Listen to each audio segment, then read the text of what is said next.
Okay. Oops. Michelle Canty, Communications Class 1010, Speech, the French Quarters. These are my audience members. Just do a brief little to show I have 5 audience members. Okay. And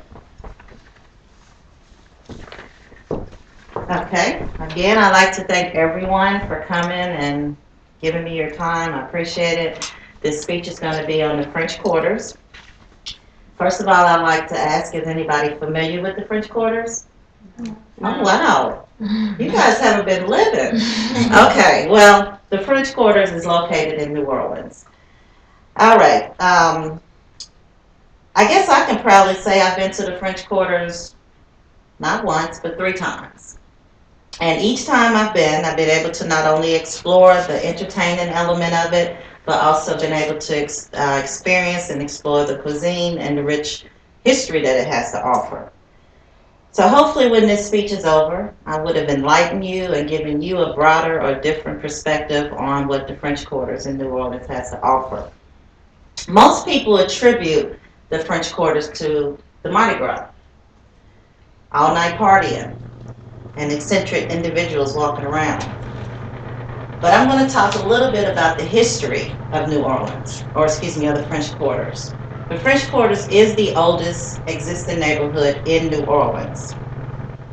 Its Spaniard architectural style can be attributed to the Spanish that helped rebuild the French Quarters in the 17th and 18th century after 2 devastating fires.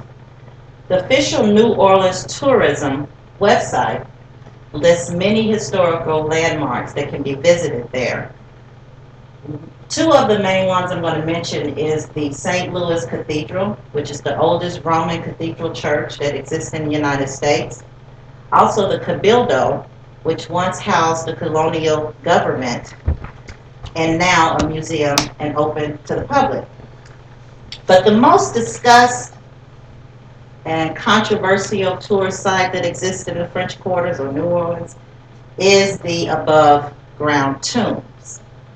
I'm not sure if you're familiar with that, but yes, the tombs sit above the ground. And these tombs are situated above the ground not because the New Orleans are morbid, but it's because the city is surrounded by high levels of water. And after many failed attempts of burying the dead in the traditional way, they resulted to putting the tombs or placing the tombs above ground to prevent the tombs from floating away during massive rainstorms.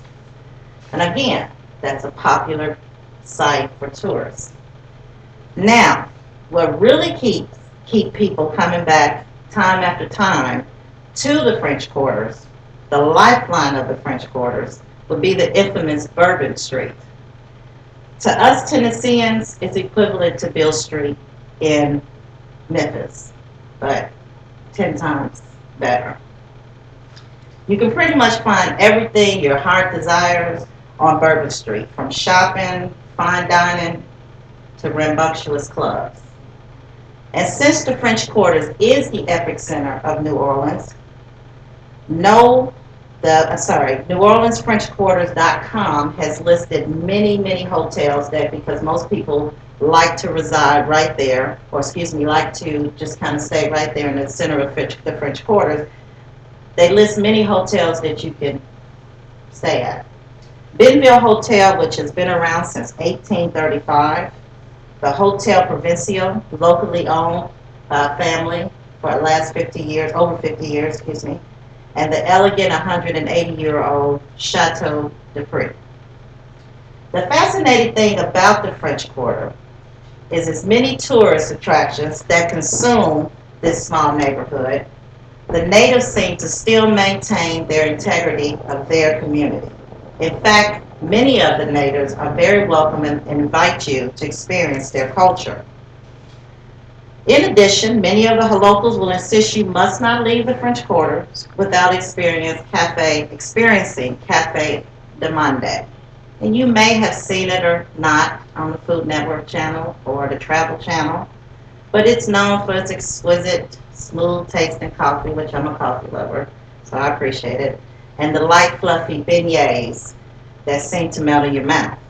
And beignets is just another fancy name for a French pastry that they deep fry, and then they douse it with a ton of powdered sugar.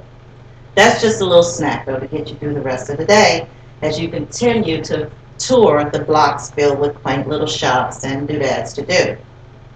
And when you're ready to experience the true taste of New Orleans, you may be a bit overwhelmed by by your choices. According to Southern Living magazine, New Orleans was voted tastiest town of the South. And you will know why when you try the Court of Two Sisters, known for their scrumptious jambalaya, or the Creole restaurant Oliver's, known for its delicious gumbo in large portions. Also, Nola, although fairly new, owned by Chef Emeril Lagasse from the Food Network channel, has become a fan favorite for locals and visitors alike, where you can taste their authentic Cajun and Creole food. Now, while the cuisine and the culture has always attracted many visitors from all over the world, the devastation of Hurricane Katrina affected them quite a bit, but not structurally. Their businesses suffered due to locals and tourists' access to the French Quarters. And believe me, there was quite a bit of dismantled tourists and locals alike. But when you visit post-Katrina New Orleans, you will truly understand why New Orleans are called the Saints. As they say, the Saints come marching in. Thank you for listening. Okay, let me do a little quick view of my audience again to let you know they're still here. Okay, they survived the torture. Alrighty. And that's it. You